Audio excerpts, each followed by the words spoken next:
Hi everyone, welcome back. Today I'm going to show you how to make this really beautiful Tunisian scarf.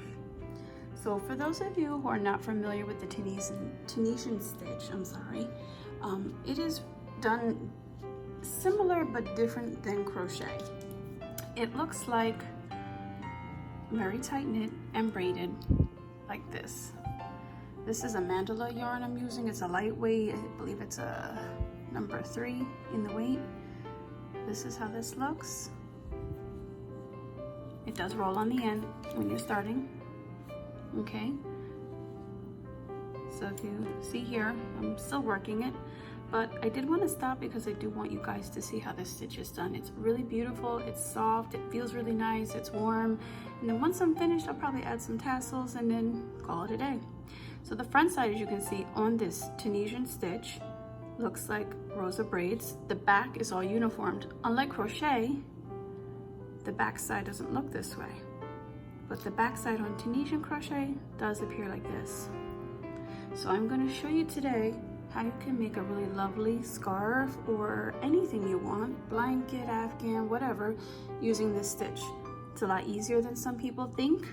What you're going to need is a really long, it's like a knitting needle, or they also use it for Tunisian crochet. As long as it's a long hook like this. This one I don't have, wait, maybe I do. I do have a size on this. This is a, I don't know if you can see it or not. This is a 6.5 millimeter hook. They have them in all different sizes. I have another one somewhere, but I just don't know where I put it. So we're gonna get started. So I'm gonna put this aside for now. This is the one that I am working on, but I'm gonna show you how to make this in this really pretty purple. And I'm using a different type of yarn. This is a worsted weight yarn. You can chain as many as you like of this in particular. So however many stitches you want. That one that I was working on is actually in 30 chains across. So for this one, I'll just do about 15 to show you an example. So you're gonna make your slip knot as usual, and you're just gonna chain, okay?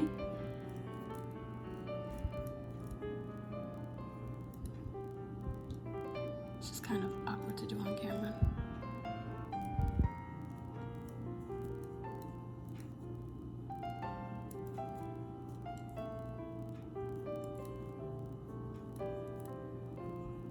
Ooh.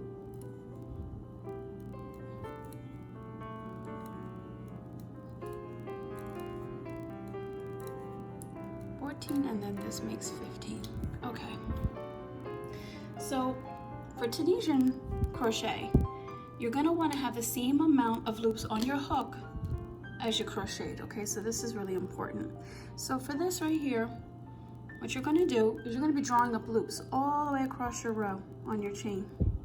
So you're going to take your hook and you're gonna insert it into the second hook from the chain. So not this one, but this one. You're gonna insert it in here, okay? And you're going to grab your yarn. You're gonna pull it through and pull it up. Now you have 2 loops on your hook. Insert it into the next and pull it up. And you're just going to continue to insert your hook into the chains and pull it up across the row until you reach the end. All right, so this is the very beginning of how you're gonna do the Tunisian crochet stitch. So this is actually row 1.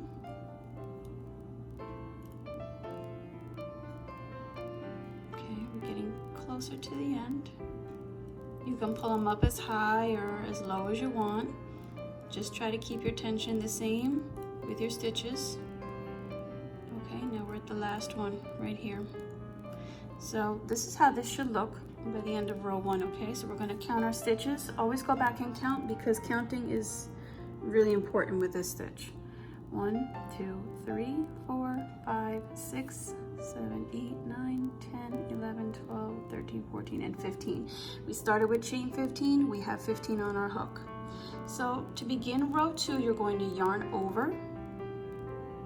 You're going to take your hook and you're going to pull it through this loop once, okay? That's It's gonna be like your chain one, okay? And with this, it's just back and forth, back and forth. There is no turning of your rows and flipping around like you do with crochet. You're going back and forth in this, and you're gonna see what I mean in a minute. So we've chained one. Now we're going to yarn over and we're gonna pull through the first 2 stitches like this, or 2 loops, whichever you wanna refer to it as. Yarn over, pull through the next 2, yarn over, pull through the next 2,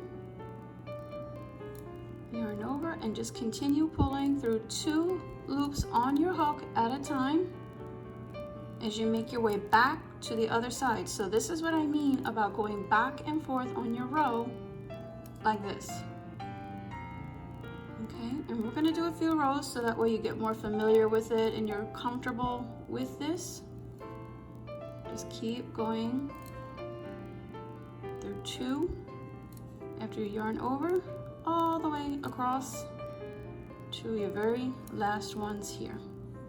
All right, so this is how your first 2 rows are gonna look. Now if you notice, now when we get ready to start the next row, see how all these look? If you look carefully, you see the gap in between them right here? See that gap right here? On each one of these, this is where we're gonna be working on all the rows. It is the same thing across every row. It's a 2-row repeat for everything.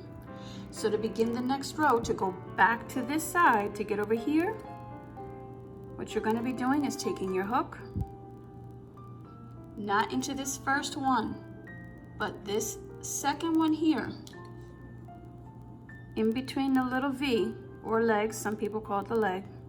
In this space, this is where you're gonna be working and inserting your hook, okay? So you're gonna take your hook and you're gonna insert it and go behind like this. Grab your yarn and pull it through and pull it up. You now have 2 loops on your hook and you should have 15 every single time. You're gonna find the next one in between right here. You're gonna insert your hook in there, go through and grab your yarn, pull it through and pull it up. Okay, and you're gonna continue this all across the row. Just going into each one of these little V's in the space underneath of your loop and pulling up. And don't forget, at the very end of the row, we are going to check our count to make sure that we do have 15 going across, because that's really, really important when you're doing the Tunisian crochet. Counting is like everything. So we're coming to the one right before the last. At the very end, okay, you're gonna see on the end here, right here, see the stitch right here on the end? You're gonna take your hook and you're gonna insert it into that chain 1 that you made. Right there on the end, you see it? You're gonna take your hook and yarn over, pull through, then you're going to chain 1, okay? And we're gonna go back across the row, going through 2 each time, yarning over and go through 2. So it's a matter of going back and forth, back and forth. And excuse me, I did forget to do the stitch count with you, I'm sorry. I know it was 15, but I didn't, so I will repeat, but next time I will count. So you're just gonna continue yarning over and going through 2 to make your way back to the very beginning. So it's right to left, it's just back and forth, like a typewriter, you know? So now we're back at the beginning. This is how your 2 rows look, okay? Remember, you're not going into the first, but the second, in between the little space underneath, right where you see my finger. Insert your hook, grab the yarn from behind and pull it through and up. 2 loops, insert, pull through, and up, 3. Okay, let me just get some more yarn here. And we're gonna continue down the row. All right, insert it, we've got 4, 5, 6, 7, 8, 9, 10, 11, 12, 13, and this is the last one. Always pull it apart so you can see where you're going in that little space. That's 14. And then don't forget, on the end, when you turn it to the side, you're going to see the little stitch that's on the end, that chain one that you made. Insert your hook through here, these two, like that. Pull your yarn through and up, and that makes 15. So as promised, I'm going to count 1, 2, 3, 4, 5, 6, 7, 8, 9, 10, 11, 12, 13, 14, and 15. Remember, we are going to chain 1, and now we're going to start going, run yarn over and going through 2 loops at a time to make our way back across. And it's really as simple as this.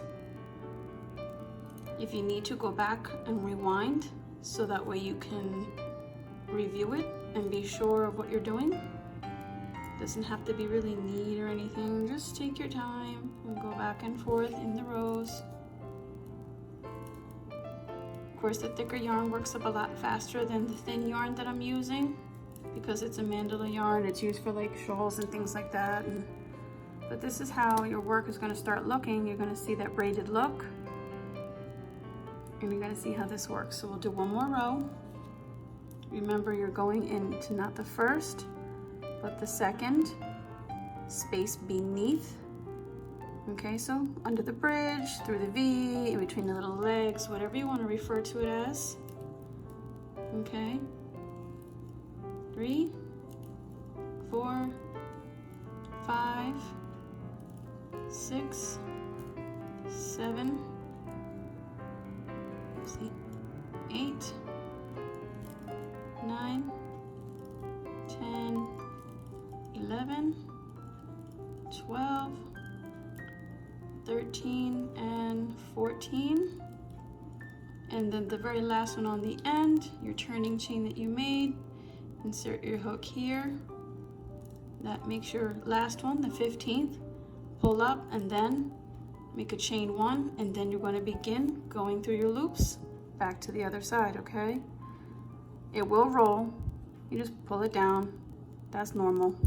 So don't get freaked out by that and think you're doing it wrong. You're not. Now we're going to just make our journey back across, back and forth. Excuse me, I need some more yarn. Pull some out here to make my way back. This color is really pretty. It's really soft. This is the, I love this yarn from Hobby Lobby. It's an acrylic yarn, and it is a number 4 worsted weight yarn. So you can wash it, and it really holds its shape very well. Like I said, it's super, super soft. I love this yarn. This is like one of my favorite yarns. So this is what this looks like when you start, okay? And that right there is how you make the Tunisian stitch. You can make a scarf, afghan, blanket, whatever you choose. It's as easy as that. As always, your comments are welcome. Please, if you like my videos, please click like, share the video with people you know that are looking for help with crochet or a specific stitch. I'm all about empowering and helping others, and if you wish, please subscribe to my channel. Thank you guys. I'll see you again soon for the next video where I will be showing you how to make a Tunisian lace scarf. So that's coming next. Bye guys.